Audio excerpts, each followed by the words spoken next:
প্রিয় ভাই এবং আপুরা, কি অবস্থা তোমাদের? আশা করি তোমরা সবাই ভালো আছো। তোমরা জানো ইতিমধ্যে শাহজালাল বিজ্ঞান ও প্রযুক্তি বিশ্ববিদ্যালয়ের ভর্তি পরীক্ষার রেজাল্ট প্রকাশিত হয়েছে। ভর্তি পরীক্ষার রেজাল্ট প্রকাশিত হওয়ার পরে পরবর্তী ধাপটা হচ্ছে তোমার সাবজেক্ট চয়েস দেওয়া। ঠিক আছে?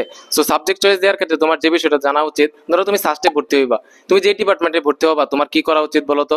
ওই ডিপার্টমেন্টে তুমি 4 বছর কি পড়বা ওই বিষয়ে তোমার ধারণা রাখা উচিত। ওই ডিপার্টমেন্টটা কতটুকু পুরনো, ওইখানে টিচার কতজন আছে, সিজি কেমন আসে, এবং ওই ডিপার্টমেন্ট থেকে পড়ার পরে তোমার পরবর্তী কেরিয়ার লাইফটা কেমন হবে, এই সবগুলো বিষয় জানার ভিত্তিতে, অ্যানালাইসিস করার ভিত্তিতে তোমার সাবজেক্ট চয়েসটা দেওয়া উচিত। সো তারই ধারাবাহিকতায় আজকে তোমাদের অ্যানথ্রোপোলজির এক ভাইয়ের সাথে হচ্ছে আমরা এই সকল বিষয় জেনে নিব। সো প্রথমে হচ্ছে ভাইয়ের পরিচয়টা আমরা জেনে নিই। আমি জুটন সরকার, পড়াশোনা করছি শাহজালাল বিজ্ঞান ও প্রযুক্তি বিশ্ববিদ্যালয় নৃবিজ্ঞান বিভাগে। এখন দ্বিতীয় বর্ষে অধ্যয়নরত আছি। ধন্যবাদ তোমার জুটন ভাইকে তার পরিচয়টা দেওয়ার জন্য। সো এখন হচ্ছে তোমার ভাইয়ের কাছ থেকে আমরা জেনে নিব যে অ্যানথ্রোপোলজি ডিপার্টমেন্টে 4 বছর আসলে কি কি কোর্স তোমাকে অফার করবে, কি কি কোর্স তোমাকে পড়তে হবে, এই বিষয়টা হচ্ছে খুবই গুরুত্বপূর্ণ। আচ্ছা, অ্যানথ্রোপোলজি ডিপার্টমেন্টে হচ্ছে তোমার মেজর্স যেই কোর্সগুলো করতে হবে সেগুলো হচ্ছে introduction to anthropology, research methodology, archaeology, তারপরে theories, medical anthropology, economical anthropology.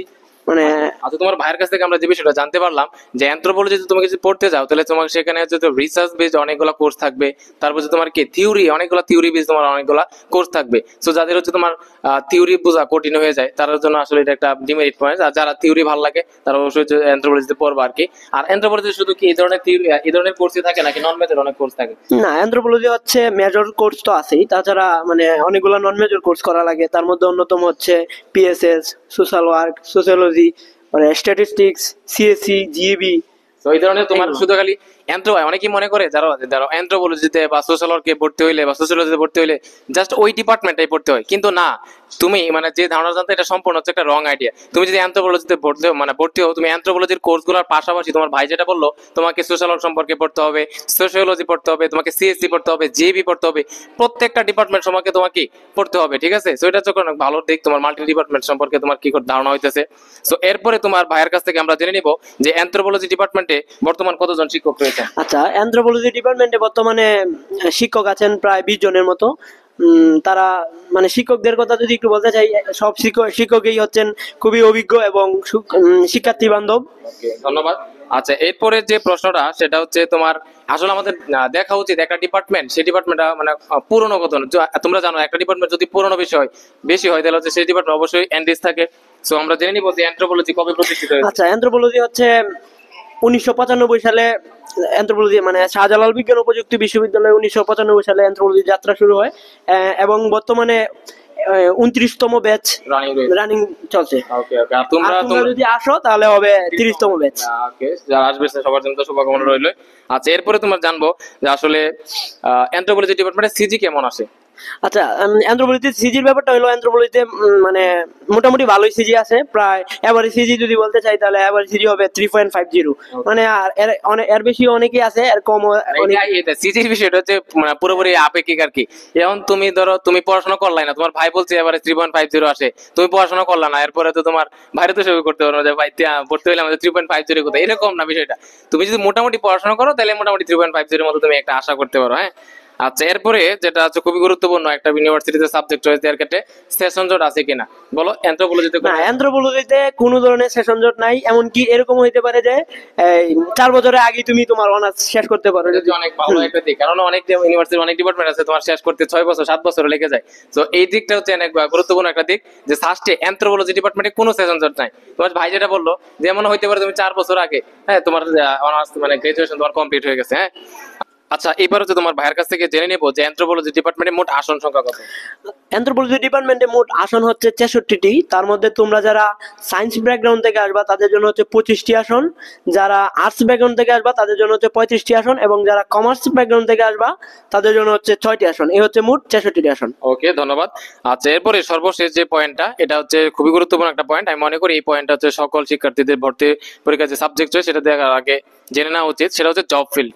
কারণ হচ্ছে তুমি একটা ডিপার্টমেন্ট পড়বা, সেই ডিপার্টমেন্টে গ্রাজুয়েশন কমপ্লিট করার পরে তোমার ফিউচার লাইফটা কেমন হবে, তোমার কেরিয়ারটা কেমন হবে, হ্যাঁ সেটা হচ্ছে জানা উচিত। সো আসলে যেটা তুই বলবি যে অ্যানথ্রোপোলজি ডিপার্টমেন্টে গ্রাজুয়েশন কমপ্লিট করার পরে একটা স্টুডেন্টের কি কি তার স্কোপ থাকবে চাকরি করার। হ্যাঁ, অ্যানথ্রোপোলজি সাবজেক্টটা পড়ার পর তোমার যেই জব সেক্টর গুলোতে তোমার সুযোগ আছে তা হচ্ছে মানে দেশের ভিতরে তোমার গভর্নমেন্ট জব গুলোর ক্ষেত্রে যদি বলি, বাকি যে সাবজেক্ট গুলো থেকে তোমার যেই ধরনের সুযোগ সুবিধা আছে অ্যানথ্রোপোলজি থেকে তোমার সেম সুযোগ সুবিধা গুলো আছে। তাছাড়া আমরা যদি একটু বলি যে বিভিন্ন ধরনের বেসরকারি প্রতিষ্ঠান, বিভিন্ন মাল্টিন্যাশনাল প্রতিষ্ঠান, তাছাড়া বিভিন্ন রিসার্চ বেস প্রতিষ্ঠান, ওইগুলোতে অ্যানথ্রোপোলজি থেকে রয়েছে মানে সুবর্ণ সুযোগ। কিন্তু এটা যেহেতু একটা অনেস্ট রিভিউ, আমরা এখানে মানে ডিমেরিট যে একটা পয়েন্ট আছে এটাও আমরা বলে দিতে চাচ্ছি, তা হচ্ছে অ্যানথ্রোপোলজিতে মানে শিক্ষা ক্যাডার নাই। এই যে এই একটা ব্যাপার ছাড়া বাকি সবগুলাই 100-100। তুমি যে বিসিএস পরীক্ষা দাও, বিসিএস পরীক্ষাতে তুমি অন্য সকল ক্যাডার তুমি পাবা, সমস্যা নাই, কিন্তু তুমি এডুকেশন ক্যাডার যেটা আছে, শিক্ষা ক্যাডার, সেখানে সেই এডুকেশন ক্যাডারটা নাই আর কি। কিন্তু তোমার লক্ষ্য যদি হয় দেশের বাইরে থেকে উচ্চশিক্ষা নেওয়া এবং দেশের বাইরে নিজের কেরিয়ার গড়া, তাহলে অ্যানথ্রোপোলজি তোমার জন্য এনে দিতে পারে সুবর্ণ সুযোগ। ঠিক আছে, কারণ হচ্ছে বাইরে তোমার অ্যানথ্রোপোলজি ডিপার্টমেন্টের আমি যতটুকু জানি যে হিউজ ডিমান্ড আছে আর কি। হ্যাঁ, সো তুমি তোমার লক্ষ্য যদি থাকে বাইরে পড়াশোনা করার, হায়ার স্টাডিজে যাওয়ার, তো তুমি অ্যানথ্রোপোলজি ডিপার্টমেন্টটা তুমি রাখতে পারো আর কি। সো আর সর্বশেষ যেটা, সেটা হচ্ছে তোমরা বারবার তোমরা হচ্ছে আমার কমেন্টে বলতে থাকো যে ভাই আমরা হচ্ছে ডিপার্টমেন্ট গুলো কততম মেরিট থেকে কত র্যাঙ্ক থেকে আমরা পাবো।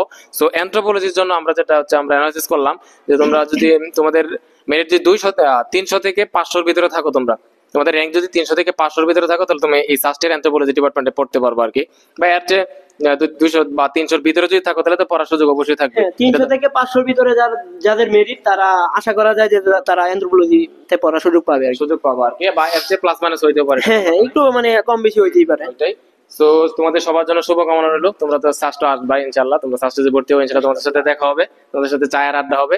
সো সবাই একটু মাথাটা মানে চিন্তা ভাবনা করে সাবজেক্ট চয়েস গুলো দিও।